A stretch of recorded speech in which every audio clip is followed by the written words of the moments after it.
Welcome, everyone, to KeyWestTourist.com's Key West Uncovered. It's a gorgeous, sun-soaked day here in paradise, and there's something truly special in the air. I love how there's always a hum of excitement around every corner in this town, whether it's live music drifting out of a local bar or a fresh slice of key lime pie waiting on your plate. I'm Claire, your island insider and trusty concierge, thrilled to have you all along for the ride. I'm Brad, and I'm already feeling the island vibes just stepping off the plane. I might have only been here a couple of hours, but I've got sandy flip-flops, a half-finished margarita, and a big grin on my face. It's so easy to jump right into the spirit of the Keys. Just walking down Duval Street, you can't help but notice how every little side alley leads to a new adventure. That's Key West for you. Magic around every corner, especially when it comes to celebrations and events. Tourists arrive ready for a good time, and locals have this remarkable ability to keep the party going year-round, so it's always festive. The first thing on my mind is how many people stop me to ask, where can we soak up the best local history? Some folks think Key West is just drinks, sunsets, and water sports, but there's such a proud heritage here, and it's practically bursting at the seams. Funny you bring that up. I saw a flyer about a cemetery tour, the Key West Cemetery Tour, and I did a double take. I mean, it's not the first place you imagine spending your morning, but the blurb mentioned that this cemetery was established in 1847 after a devastating hurricane. I've always been into historical oddities, so that definitely caught my attention. Is it worth the visit, or is this more for hardcore history buffs? Oh, it's absolutely worth it. The Key West Cemetery is such a fascinating place. People sometimes call it a city of the dead, but it's so full of life stories. You get to see distinct cultural influences from the early Cuban families to the Catholic and Jewish sections that reflect Key West's diversity. And then there's the USS Maine Plot, where you can really get a sense of the island's long-standing ties to the sea. The walking tours, they're about an hour and a half, are perfect for anyone who wants to absorb local lore without sifting through textbooks. And if you're the type who loves hearing legends and quirky epitaphs, you'll leave with some tales to impress your friends. I'm sold. I'll set an alarm for that. But now, I can't stop thinking about the vibe of Key West. This place is so alive with music. I passed Sloppy Joe's earlier, and they were rocking out at 10 in the morning with a live act. How do they even find that many musicians to fill all these slots?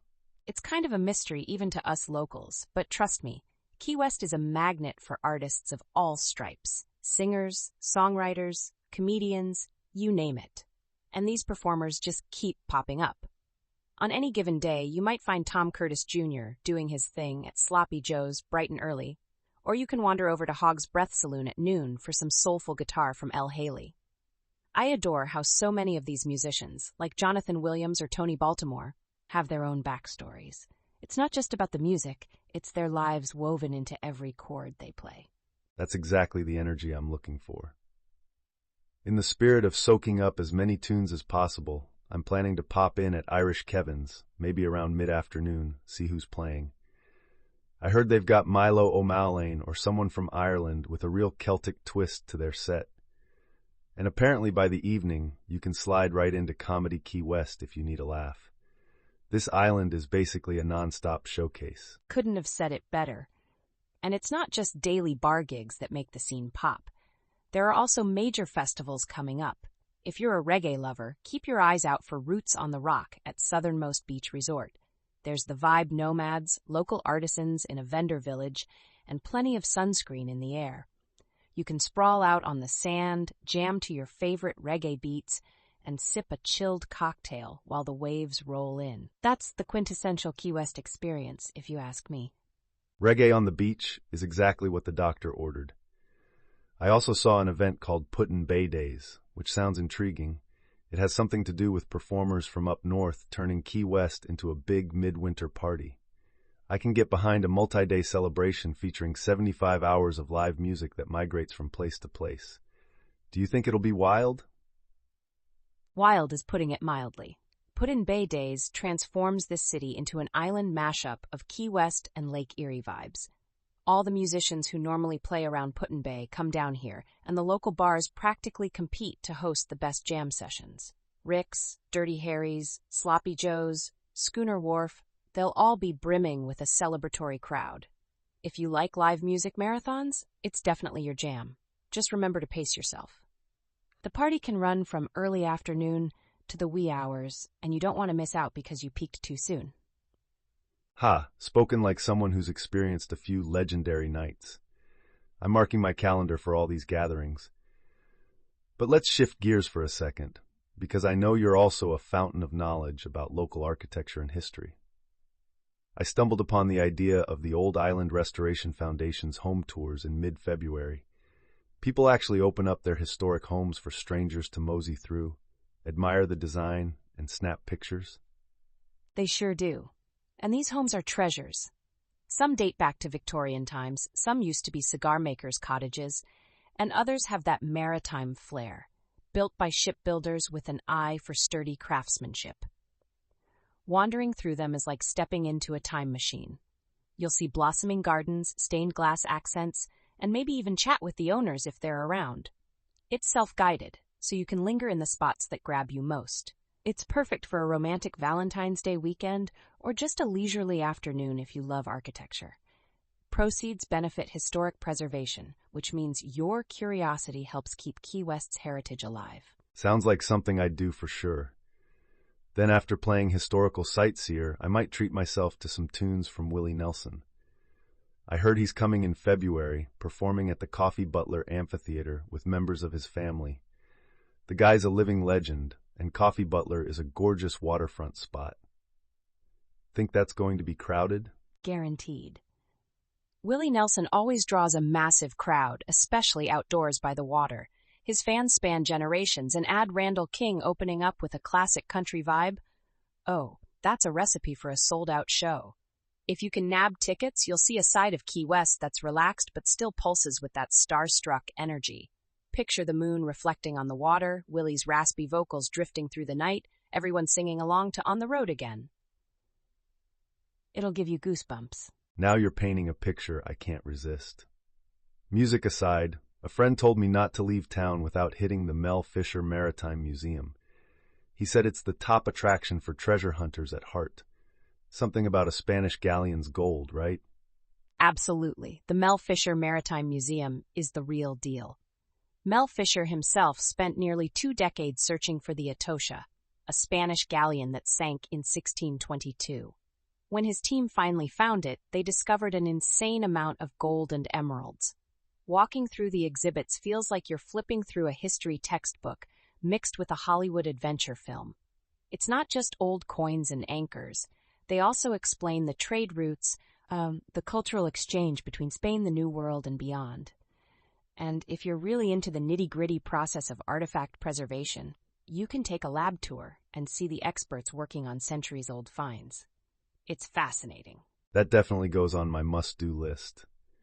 I've been wanting to unleash my inner Indiana Jones. Meanwhile, my stomach is reminding me that it's nearly dinner time.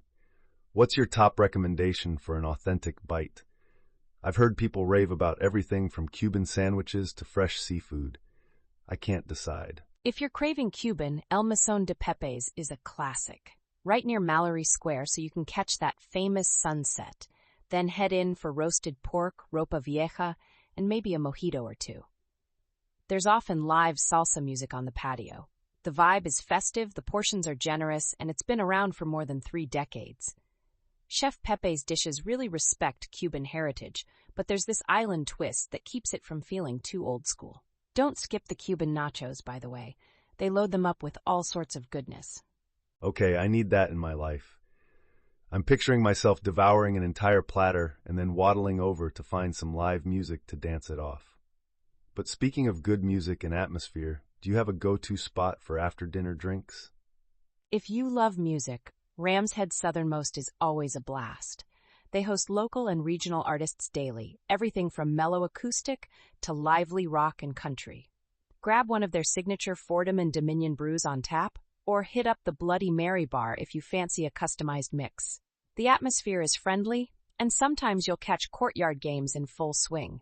It's a place where you can jam out, have a hearty meal. I personally love the Bahamian conch fritters, and maybe even make a few new friends at the next table. That hits the sweet spot for me. Honestly, every time I visit, I start wondering if I should just move here. Something about the people, the pace, the color of the water, even the accommodations have a certain charm. Last time I stayed at a cute B&B, but I'm up for something a little bigger this trip. You might like the Laureate Key West. It's an all-suite property, stylishly contemporary, and it has an oceanfront pool area that makes you feel a million miles from any stress. The one-bedroom suites are cozy but still have full kitchens. Great if you want to do some light cooking or store local goodies from a farmer's market run. And if you're traveling with friends, the three-bedroom suite is absolutely sprawling. They're also dog-friendly, so if you have a furry companion, they roll out the red carpet with plush dog mats and goodie bags. It's that kind of attention to detail that makes you feel taken care of from the moment you walk in. That sounds perfect. Knowing I can invite a few buddies and not be on top of each other is definitely appealing. On the other end of the accommodation spectrum, I glimpsed this adorable inn called the Scarlet Mango Inn, rumored to be from the 1800s. Seems more intimate. Ever poked your head in there? Yes, it's quite the gem. Very grown-up, adults-only ambiance. They kept the original 1858 structure intact, but updated it with modern luxuries. It's an oasis for anyone who wants a nostalgic Key West feel without sacrificing comfort. Think hardwood floors, breezy balconies, and a location that's within walking distance of local shops and restaurants. If a low-key boutique vibe is your style, that's your place. I can see the appeal. Maybe I'll split my time between the Laureate and the Scarlet Mango Inn to get the best of both worlds. Before I do, I need to buy some souvenirs for my family. I'm always the guy who sends my mom fresh local goodies from wherever I go. Here, it's got to be all about the seafood, right? I've never tasted shrimp sweeter than the Key West pink shrimp I found at a local market. So true. And if you want the absolute best quality, check out Key's Fresh Seafood Market. They specialize in sustainably caught stone crab, grouper, snapper, Florida lobster, you name it, they have it. They vacuum seal and ship overnight, so your family or friends back home get that fresh from the boat flavor. It's run by a small group of partners who grew up fishing these waters. Not only are they experienced, but they're passionate about keeping those waters healthy, using hook and line techniques to reduce bycatch. It's seafood you can feel good about. I love supporting local businesses that care about the environment. Thanks for that tip. I'm definitely ordering a box of shrimp to greet me back home if it lasts that long. I might just tear into it the second it arrives. Switching topics, I'm seeing ads around town about the Key West Art and Craft Festival. Truman Waterfront Park, right? 60th anniversary, if I'm not mistaken. Yes, a whole weekend to celebrate local and visiting artists. The harbor setting is gorgeous. Picture rows of vendor booths with the sea on one side and lush green on the other. Sometimes you'll see live demonstrations, maybe a painter working on a canvas or a potter shaping clay. It's a fun place to pick up truly unique souvenirs or just chat with artists about their process. The weather in late February is typically mild, so it's a lovely day out. That's got my name all over it. I appreciate both the creativity and the chance to fill my suitcase with something more meaningful than a generic t-shirt. While we're on the subject of meaningful experiences, I heard there's a Broadway classic showing at the Waterfront Playhouse, La Cage aux Folles. One of my friends is a massive musical theater buff, and she's basically dragging me along. Should I be excited about this, even if I'm not the biggest musicals guy? You should. La Cage aux Folles is equal parts hilarious and heartfelt. It's about family acceptance and embracing who you are, with plenty of show-stopping numbers and over-the-top costumes. The Waterfront Playhouse is a charming venue right on Mallory Square, so after the show you can stroll outside and enjoy the lively scene. Even skeptics tend to leave with a smile plastered across their face. I love discovering new sides of Key West. One moment you're admiring a centuries-old tombstone, the next you're dancing to a reggae tune, and later you're engrossed in Broadway-level theater. It's the best of so many worlds wrapped into a tiny island. Honestly, I see why you say this place is paradise. And that's just scratching the surface.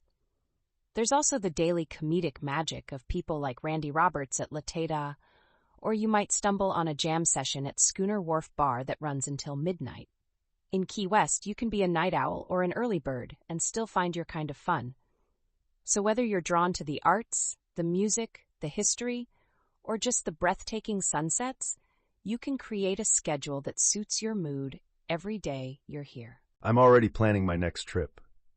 I can't get over how the entire island is this melting pot of cultures, flavors, and experiences.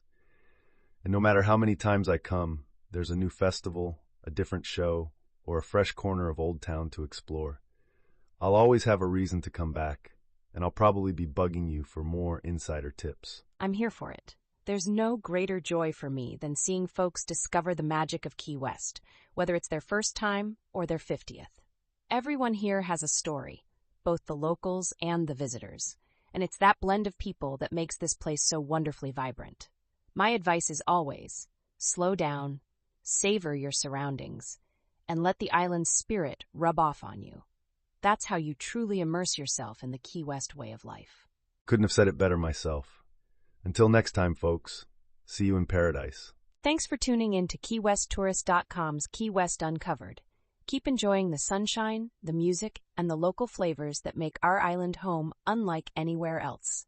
Until we meet again, stay breezy and keep that Key West spirit alive.